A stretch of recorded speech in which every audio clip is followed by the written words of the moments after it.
Can you all hear me? Very good.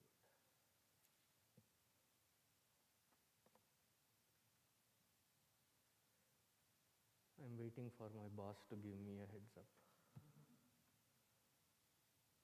Good. Sukanana.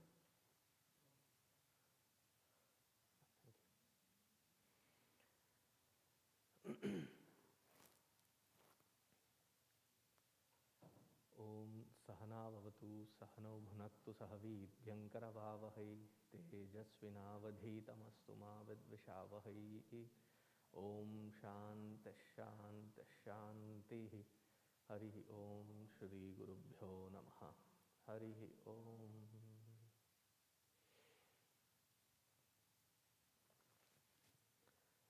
Before I start with this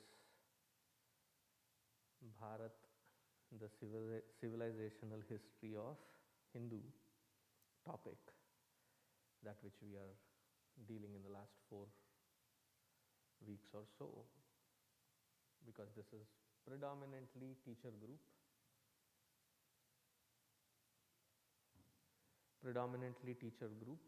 So one request is, have you gotten the information about the Mahasamadhi camp? Yes? So first you yourself register to it. As a family, please register. How many of you are traveling India, wherever? Come back by July 28th or 1 week prior to that, before that, by July 21st, so that if need be to quarantine, you have 7 days to quarantine and then join us for the camp. The 2 aspects of that camp, one which will be live running from Chitrakoot, where Puja Swami Swarupananji, who is the head of Chinmaya Mission after Tejo Menanji, so he will be delivering Ramayana live, the entire Ramayana in 2 sessions per day from our Chitrakoot. The rest of it will be online. The rest of the Balavihar program, rest of the other Swami, Guruji will be also talking. He is going to speak on Vedanta Madhuryam in the morning. So, and you will have guided meditation and various other aspects of the camp. So first, please, if you are going anywhere to India, travel, abroad, vacation, fine. Come back by July 21st. ठीक है?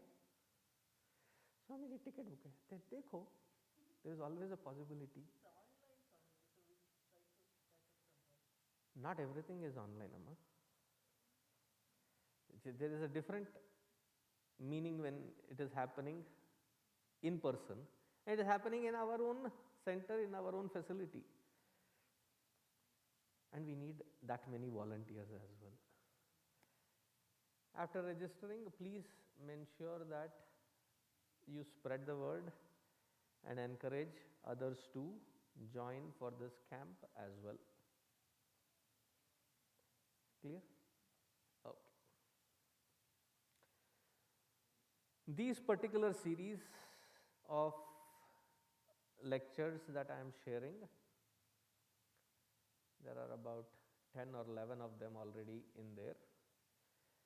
These 10, 11, I'm not speaking the same content. Like in the morning I start with one content, I don't repeat the same content all these sessions. And I will get bored repeating the same topic again and again and again. So I have been speaking several different topics. I have spoken, say for example, last class, which was the first session, I spoke about the misappropriation of the yogic techniques, which is of the recent past. Prior to that, in the third session, specifically third session, which is the C2, I had spoken about the caste system and the social engineering methods of the British influence. British colonial influence. In the last 2 or 3 lectures I covered that. So different topics that have been covered. So it is not like हाँ एक सुन लिया तो बाकी सब सुन लिया. You will have better understanding, better clarity. So listen to all of them. The first few lectures, the volume is pretty pathetic. Not my volume. The system volume was pretty pathetic. So I would advise that in your gadget, wherever you are listening, put a headphone, specifically over the ear, so that you can hear in max volume. You will have good listening there. Otherwise, the volume is a little shaky there. Now that we have covered those aspects, let us get into today's subject at hand. Today's subject at hand, since I dealt with misappropriation, appropriation and misappropriation, how many of you understand what is the definition when you hear those words? What do you make of those words? Appropriation and misappropriation.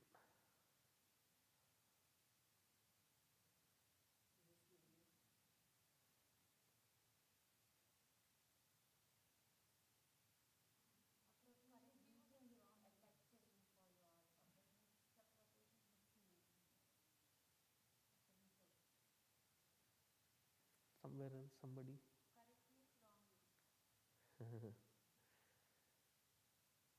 It is not about just use, correct use and wrong use. To understand the misappropriation and appropriation, that, let me put it in a sentence, that which is a core essence of you, your belief system, is taken, that is called appropriation. Then they sanitize it for their own use and then represent it in such a way that the extent is to prove that it no more belongs to you. Misappropriation. Spinning their way. Okay. Appropriate and misappropriate. One example that I had said was last lecture is about yoga. First of all, it is not, whatever you do in the studios is not called yoga. What is the right word for it? Asana. More specifically, yoga asana. That's one of my pet peeves. It is not yoga. So somebody came to me, this happened about 7-8 years ago. I love a very good practical prank. I love them. I myself employ them. So one person called me up and said, Swami, do you teach yoga? I said, yes. What time? So I said, 9 to 10:30.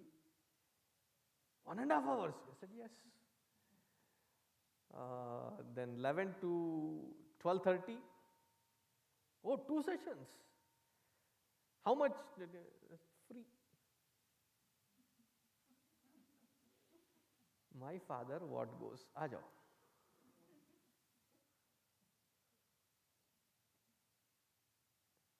Those of you who are wondering what was that, you have to translate that into Hindi. Then you will know the meaning.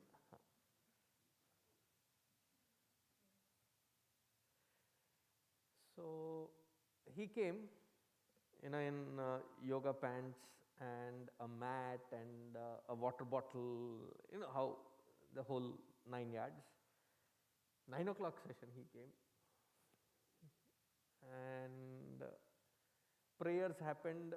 All the children, they presented whatever they had to. He was quite amused with all of that. Arey wah, kind of a out. He was an Indian, desi ekdam. So after that, when all the kids left, he was the only person who got up, spread his yoga mat, because now everybody was gone. There is enough space. He spread his yoga mat, sat down with his leg, spread, and he was ready for it. And then I start on Bhagavad Gita. I kept talking and talking and talking and talking, and he was getting restless. I said, okay, fine, that is, you asked for yoga, I am giving you yoga. So after the lecture was done, he came running up to me and said, when is yoga? I said, that was yoga. So what? He was like very frustrated. I said, just because you conveniently gave a different meaning to the word itself as exercise, that ain't my problem. Go fix your head first. There is karma yoga, there is jnana yoga, there is bhakti yoga, there is ashtanga yoga, there is dhyana yoga, and you specifically conveniently change that asana into yoga and you ask me yoga. I will tell you what yoga is. May not be what you want. If you wanted that kind of a specificity, you should have asked, clarified.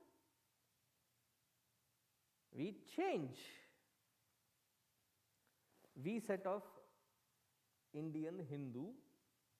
We have given them the permission to change the asana to yoga. And we have not objected. It has been appropriated, misappropriated as yoga, we are okay with it. Probably because that is how we are with our names as well. Krishna becomes Krish, and we are okay with that. Narayana becomes Nick, we are okay with that.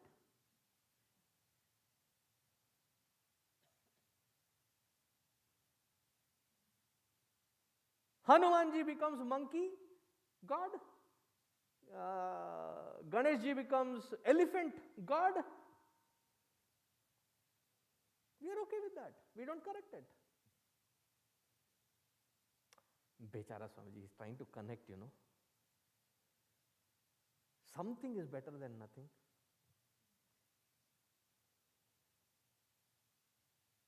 Many of us say that. Something is better than nothing. My way of looking at it is, nothing is always better than nonsense. One generation, they have changed asana to yoga. As it moves from generation to generation, the degree of separation only increases away from its own root. And when it comes back to us as a misappropriated anomaly in their practice, belief, and what we are, we end up being defensive, apologetic.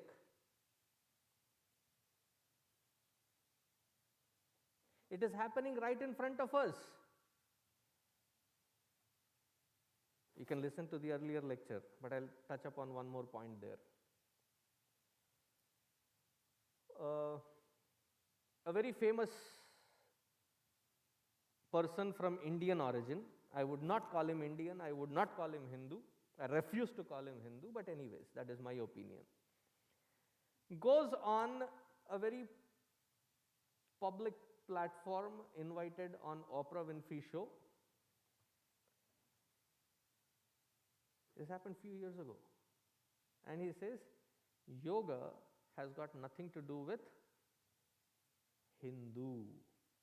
Nothing got to do with India. His name is Deepak Chopra. I don't have qualms naming it.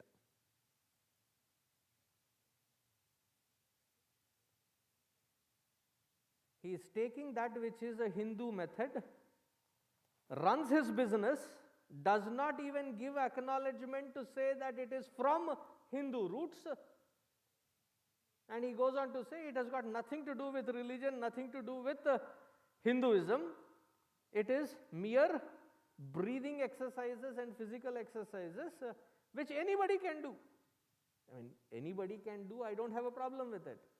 What I have a problem with is it being taken away from its roots, sanitized, ironed in their own method, and then represented as though it has got nothing to do with you, and to shut you up for good, also present the bads in your practices as your contribution.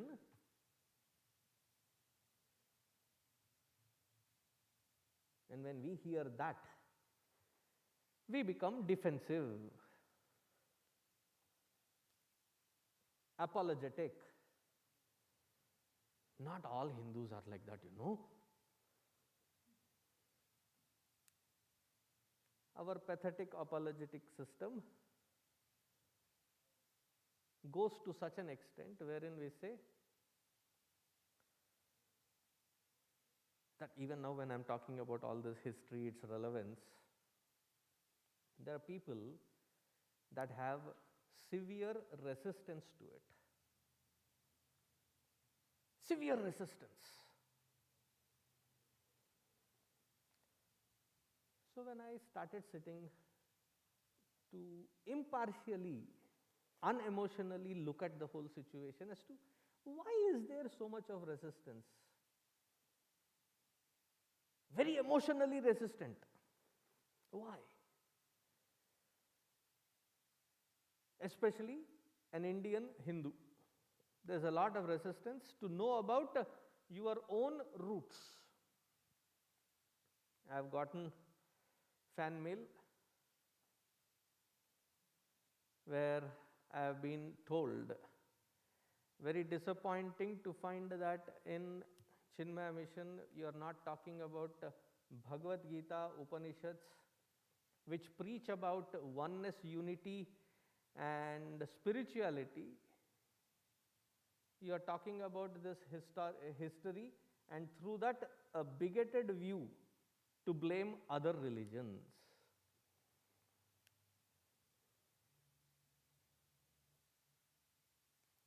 Hindu, Indian, what I have been presenting are facts. Have I criticized other religions or other religious practices, or have I politicized it? No. All that I have been focusing is only on the facts of historic reference. Just by mentioning the historic reference, if it becomes bigoted, you will have to change your definition of the very word bigotry. You don't get the grip of the whole word bigotry, what it means. Now, why is this resistance? Why are we so defensive? Why are we so apologetic? Why can't we wear our belief, our practices on our sleeve? There's nothing to be ashamed of.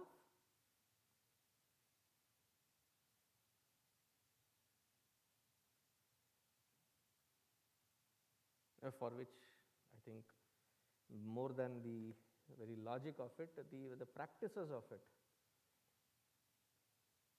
Like I was really proud today in the first session that kid came in a dhoti.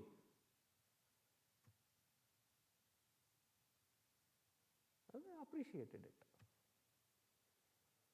Because we are of a generation where we refuse to wear a bindi on our forehead because the jeans doesn't match with it. Whether the cloth genes or the inner genetics, I don't understand. Genes, both are genes.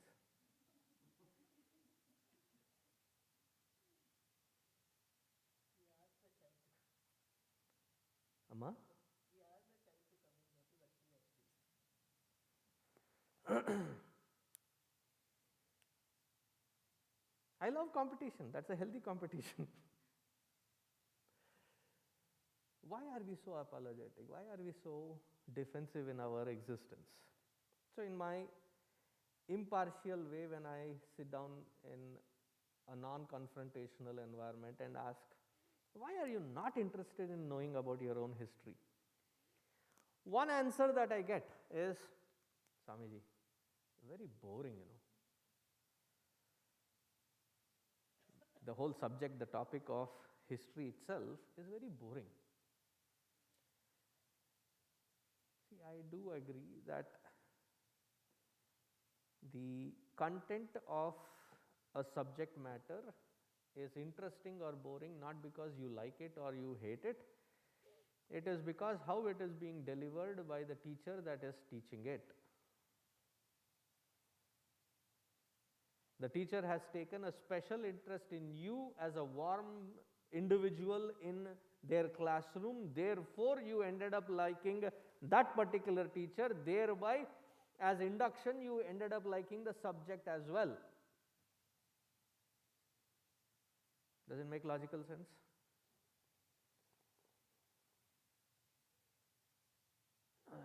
Too many dates, too many kings, too many plots, too many things to remember. Boring. It's because the relevance of it was not taught. I'm sorry that you had to go through that kind of a history experience. Then the second, they said, even if I study history, Swamiji, what is the applicability? What is the ROI?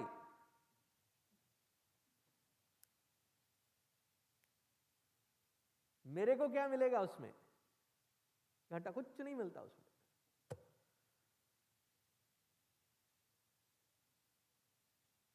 What do they mean by that? Do I get good jobs? Does it give me financial security?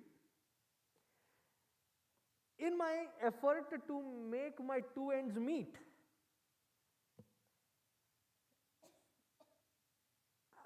I can only focus on the field that I believe is going to give me security. On the top of it, history and this humanities, no, I don't have time for it. Neither the resource for it. Anyway, it is past. Anyway, it is done with. Why should we not focus about paving a new path here on? Why keep hovering about that which is dead past? This is second level of resistance. One thing is a very important thing. You may or may not be interested in relating to your history because it doesn't seem to have a return on investment. Whether you are a doctor, whether you are a teacher, whatever profession that you are in, your history will have an impact on you because the rest of the system works in making policies, bills, directives to run the community by the political systems, by the administrative systems based on this very history. And if you are disconnected from that history, you will not be able to make educated decisions with regards to your own future in your own electoral systems, whether it is a sheriff, whether it is a judge, whether it is a senator, whether it is the presidential elections, whoever it is. If you stay disconnected, your participation in making a viable, pleasant future, your participation becomes zero. Even that is fine, we can live with. But when it comes back to bite you, you would be left with your pants down. भाग नहीं पाओगे.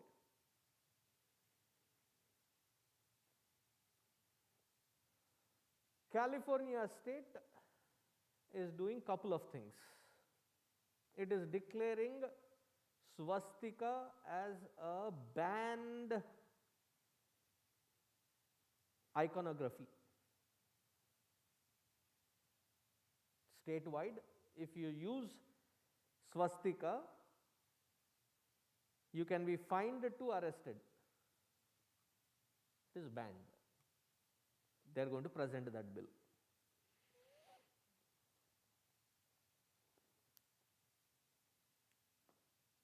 Swastika again is a misappropriated, appropriated first and then misappropriated Hindu term.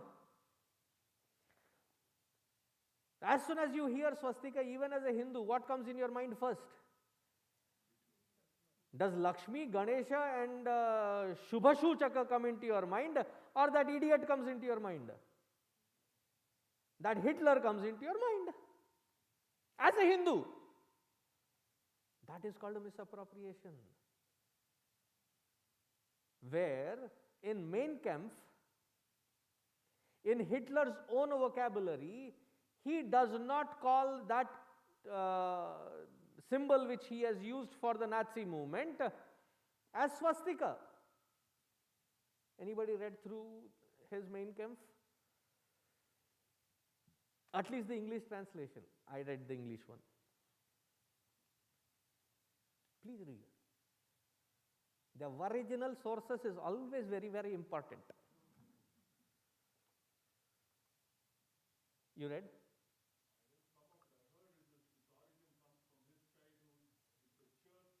I'll come to that. I'll come to that. What did he call it or refer to it as? It comes from the Protestant church, the Lutheran Protestant church. Do you know Luther? Martin Luther? The original, not the junior. The junior is a different person altogether.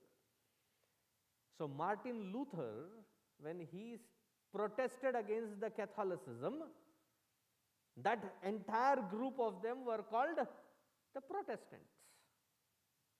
In that Protestant group, Hitler grew up, where he saw the symbol that which he used as the Nazi symbol. It is called the hooked cross, Heckenkreuz. But when that book got translated from German vocabulary to English, it was done by a Catholic pastor, and it was a collective decision to put the association of that symbol as far away from its Protestant Christian roots, and thus thereby put it in under the swastika, where it has got nothing to do with swastika. So they appropriated the word swastika,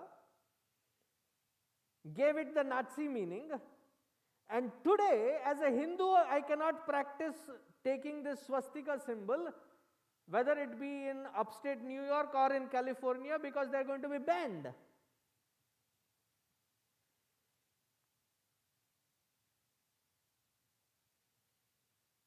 How many of you know the history of it?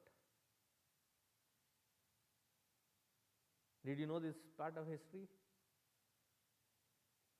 That swastika is an misappropriated meaning given to the Heckenkreuz, as stated by Hitler himself. But he used it. Somebody translated it as swastika. Now so misappropriated that the Jewish people who have gone through that misery think that it is swastika. It has got nothing to do with swastika. I mean, the misery and the agony that the Jewish people had to go through is, you cannot put it in words. Now, even they believe that it is the Hindu swastika, where it has got nothing to do with Hinduism. उसे कोई लेना देना नहीं है दूर दूर तक. And we feel apologetic. We feel defensive. No, swastika is the auspicious symbol of Hindu. No, it is the sign of the most oppressive thing which did. Then we don't have answers. Why? Disconnected from history. And today it becomes a policy, a bill is being presented, and you don't have a voice. I mean, you could have a voice if you knew clearly.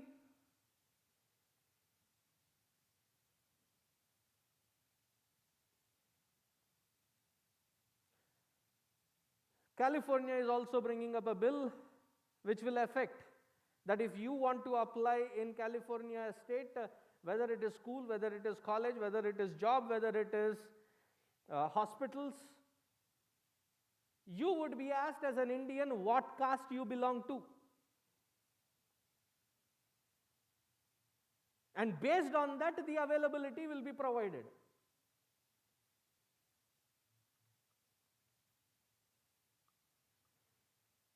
Were you aware of this? In the last 2 years during the pandemic, what was I busy with? Many such movements.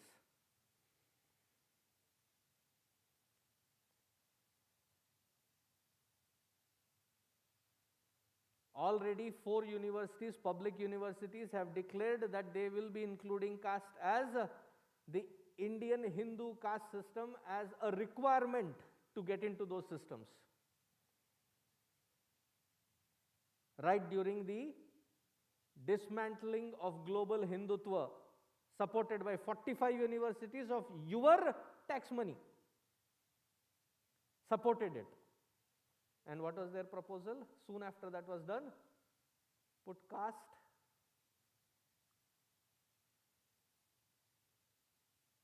You wanted to stay away from India, its politics, its dirty history, and you came here to avoid all of it. But because you were not clear about it, even here it comes back to bite you. You want to distance it. They will not see you as different from it. So it will come back to bite you.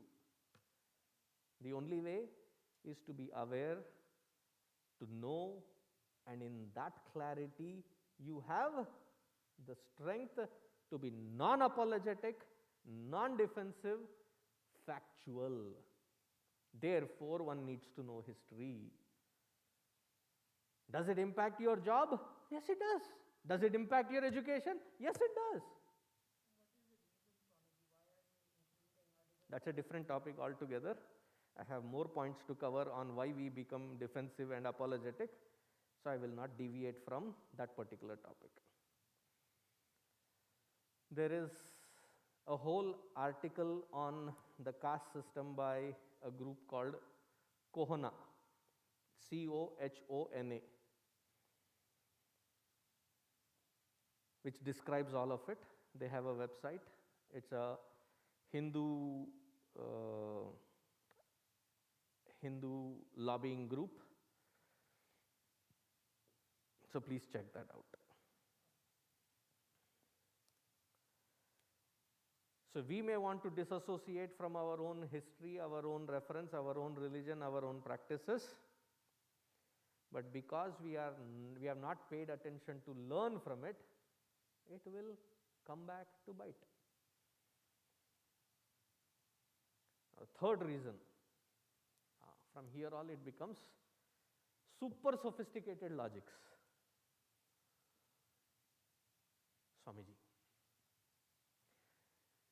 Respect all, love all, isn't that the central message of Hindu scriptures?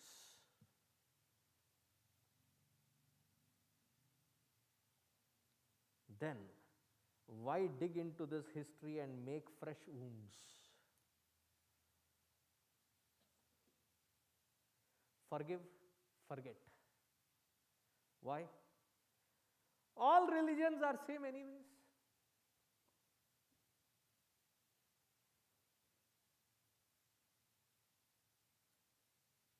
Do you all have smartphones?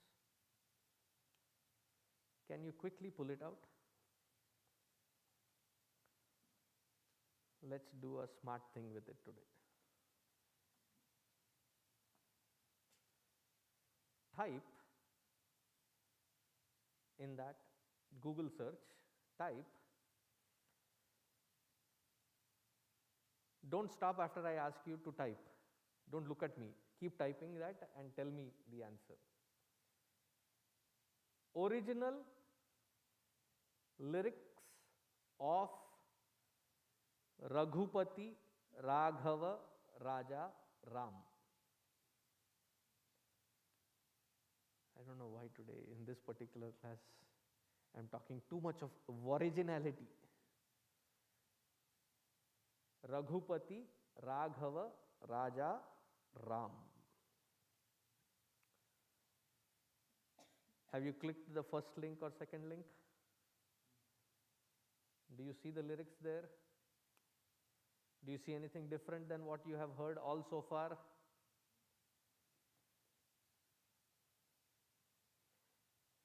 Can one of you volunteer to loudly read it for me?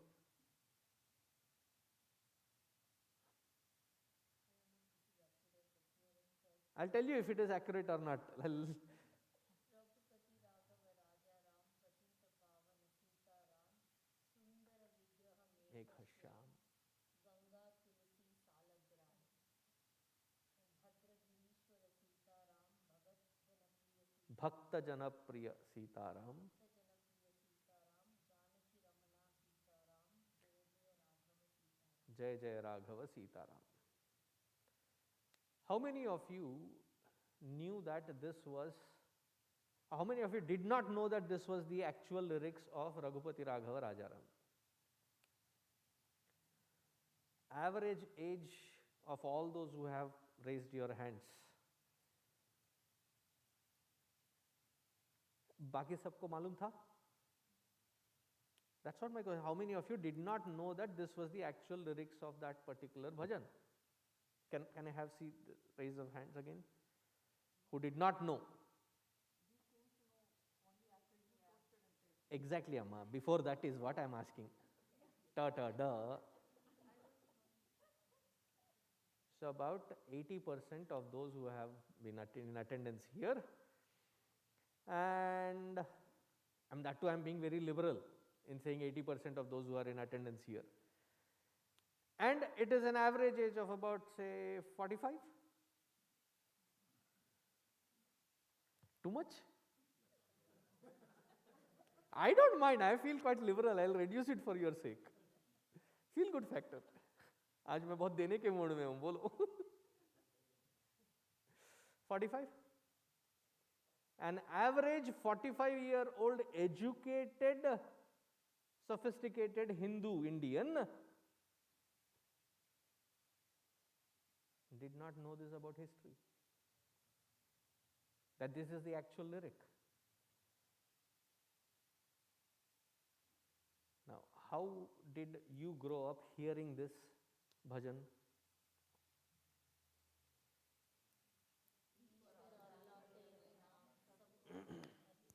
ईश्वर अल्लाह तेरो नाम सबको सन्मति दे भगवान. हाँ जी? हाँ, it came from Mohandas Karamchand Gandhi, and he might have had political purposes, he might have had mileage with it. That is not the commentary that I want to get into, because that will lead into a tangential politics of it, which I want to avoid. Am I clear about it? My job is not to get into politics. My job is to understand history and how we are compelled by the force of it to be defensive and apologetic.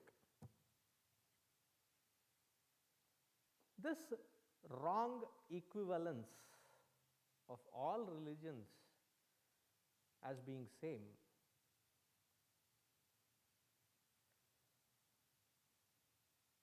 Do the Christians believe it? Do the Muslims believe it? So a Christian is busy being a Christian. A Muslim is busy being a Muslim. A Sikh is busy being a Sikh. Hindu is busy being secular.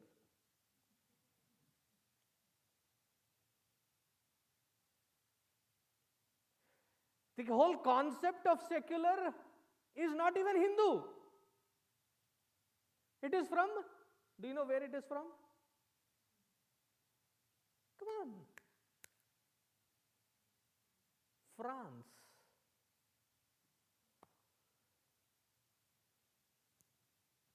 Again connected to the Lutheran, Protestant, where because of his pressure, the state and Catholicism were to be separated. The state and Catholicism, so that Protestants can also survive. We end up understanding secularism as state separate from religion and religion has no influence on state, right? That's the definition that we are surviving on. That is not the meaning. It is only in the Christian reference of that umbrella that it is for the Protestants to survive, to live and propagate, which was not being allowed to. Therefore, they said separate Catholicism with the king. It has got nothing to do with Hindu.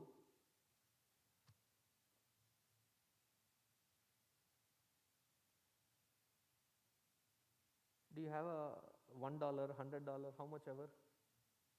In that there is printed, in God we trust. What God are they talking about? We have this equivalence that we have said, right? All religions are the same, all gods are same. Go to the Constitution and refer what, when they say, in God we trust, which God are they talking about?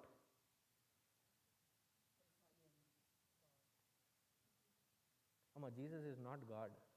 Jesus is the Son of God. They're not talking about him there.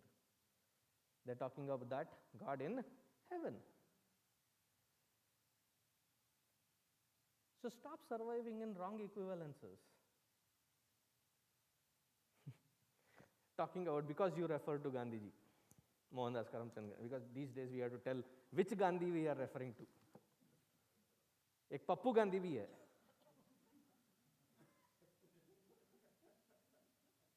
Exactly. Whenever I need some downtime to humor myself, I watch.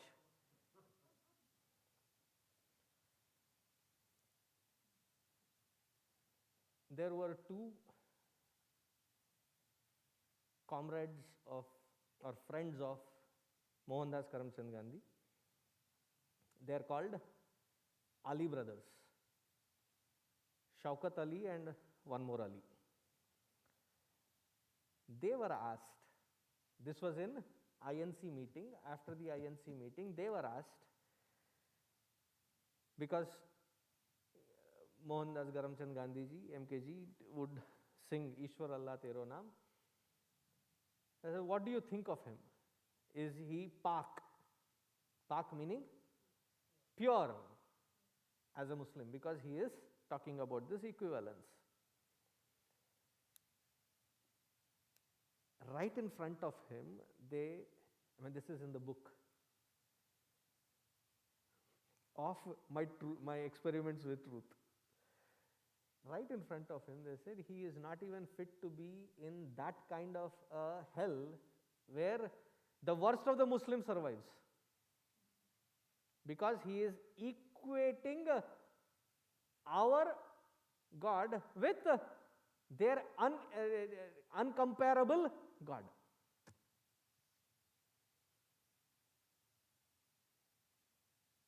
We get stuck in this wrong equivalences. Now the next, because the email said, it's bigotry to blame other religions for the atrocities in history. Now, stating the fact cannot be called as bigotry. If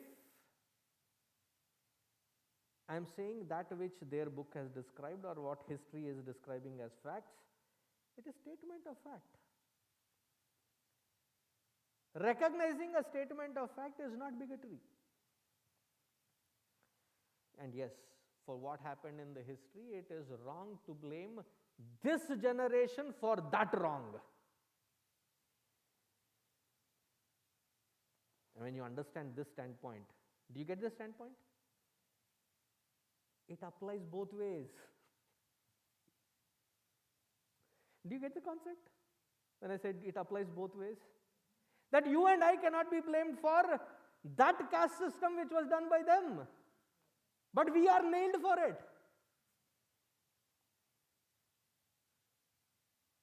So what happens when the history is not understood properly? That we get into this loop wherein the expectation is when you even refer to remotely of the facts of history that has happened.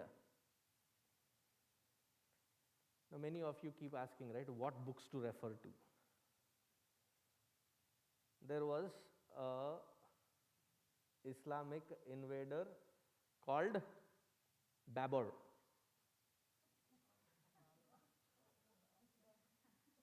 उसको हम लोग बाबर बोलते हैं, पर BABUR, Babur.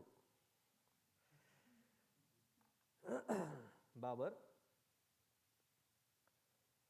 They had a habit of mentioning and journaling their exploits. And there are books published in Farsi. What the journals of Babur, they are called Babur Nama. From Babur to, who was the last of the Mughal? Nana. Bahadur Shah Zafar, thank you. They have had these journals. That is when you truly understand how great really was Akbar. Ishq bahara hai, and we fall all for that. We are, as a generation, as a Hindu community, the dumbest. Bollywood ने दिखा दिया तो मस्त.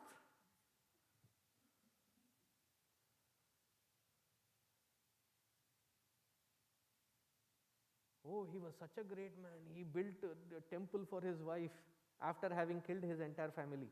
I mean, her family. And she was 13.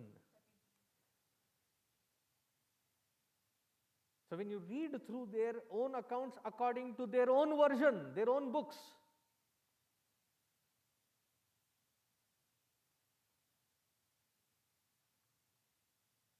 Alame Aurangzeb, Jahangir, all of these books are written by their own historians, by their own journalists. Translations is what I can read. I don't know Farsi, so I will read translations. You can find Akbarnama translation in archive.org. You don't even have to buy. PDFs are available.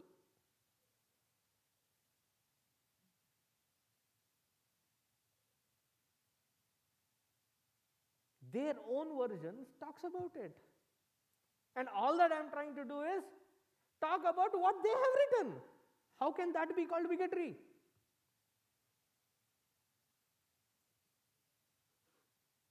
Am I getting across? If it is not factual, if it is not something that is made up, if it is not trying to look down upon or put in any kind of shade, but to state facts as is.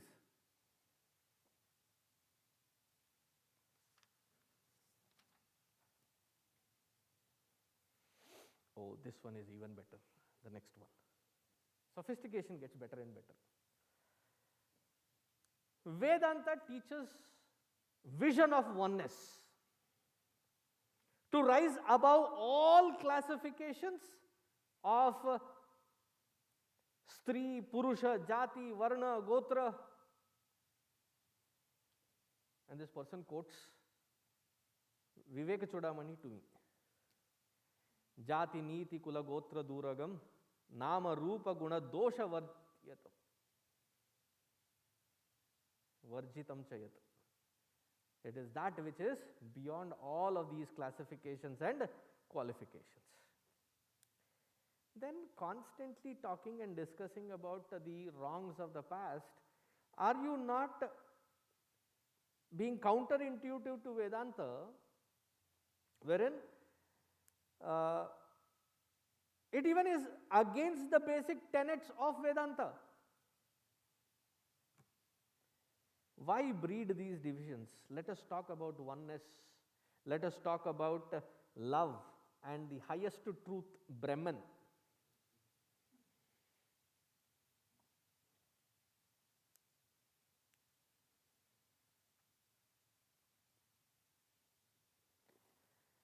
Now, Vedanta,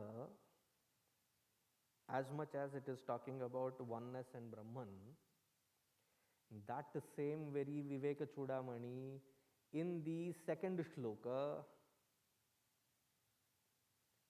where Jantunam Narajanma Durlabhamataha Pumstam Tato Viprata Tasmat Vaidika Dharma Marga Parata Vidvatvam Asmat Param. So in that very Viveka Chudamani, the very second shloka, the second line of the second shloka, Bhagwan Adi Shankaracharya ji very clearly is stating, before you enter the threshold to hold the knob of the door to open into the field of spirituality, first ensure that you have implicitly lived that dharmic way of life as prescribed by the Vedic tenets. Tasmat Vaidika Dharma Marga Parata. Then approach a teacher, learn Vidvatvam.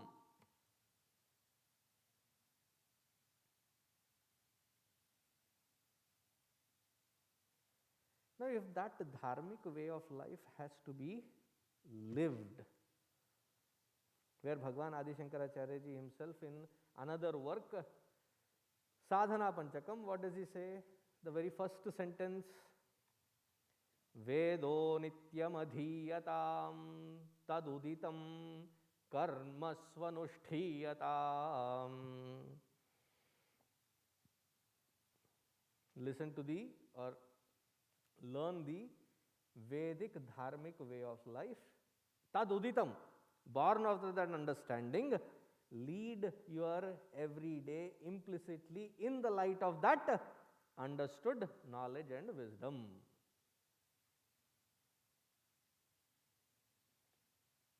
Where knowing your intersection of life, of practicality and application of your day-to-day karma, vyavahara, has to be lived. And he is not talking about it as divisiveness.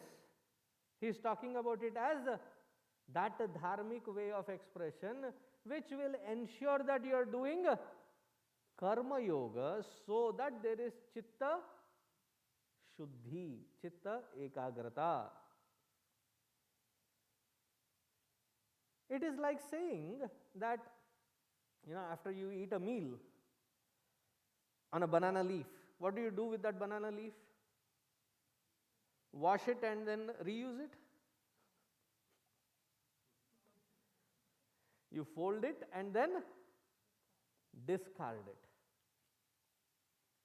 So for somebody who has already achieved this Brahman, highness, oneness, whatever, coming back to tell to the rest of them that because it is about that oneness, it is like asking somebody who is hungry, anyway you have to throw the banana leaf after eating, throw the banana leaf in beginning itself. That structure, that edifice, that whole system, throw it away.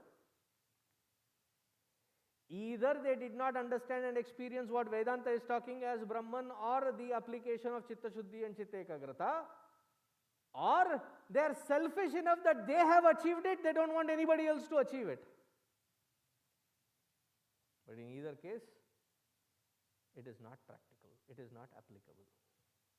So those who claim that it is promoting divisions, it is not promoting division. When you talk of history, when you talk of the past, it is in that clarity of what our ancestors have stood by, did not relent to give up these traditions and passed it on implicitly from generation to generation, without that sanctity being lost, without that being diluted. We, on our share, have it as our responsibility to at least pass it down without corrupting it to our next generation.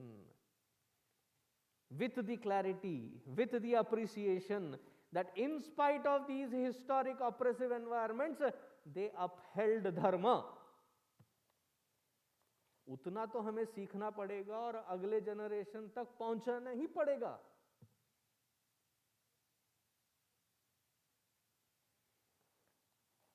Then there is the claim of this is all politics. Swamiji, why are you talking so much of politics? When he was asking about that question, did I not very clearly say that I am going to steer clear of politics? I am only talking of historical reference.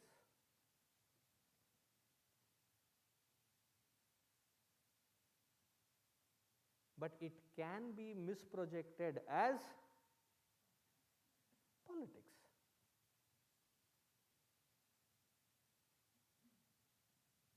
Politics is when I pitch this versus that.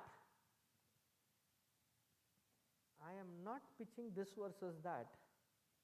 I am just stating that this is what happened in this era, and how you and me, as a practitioner of it, recognizing it, have to get that clarity so that our practice has purity in it, purposefulness in it, that we don't give up in between, at least for the sake of our next generations. Clear? As I said, different sessions, I am talking different topics. So please look into all of them if need be. They are live, by the way, on YouTube. Om Shanti Shanti Shanti. Harihi Om Shri Gurubhyo Namaha. Harihi Om.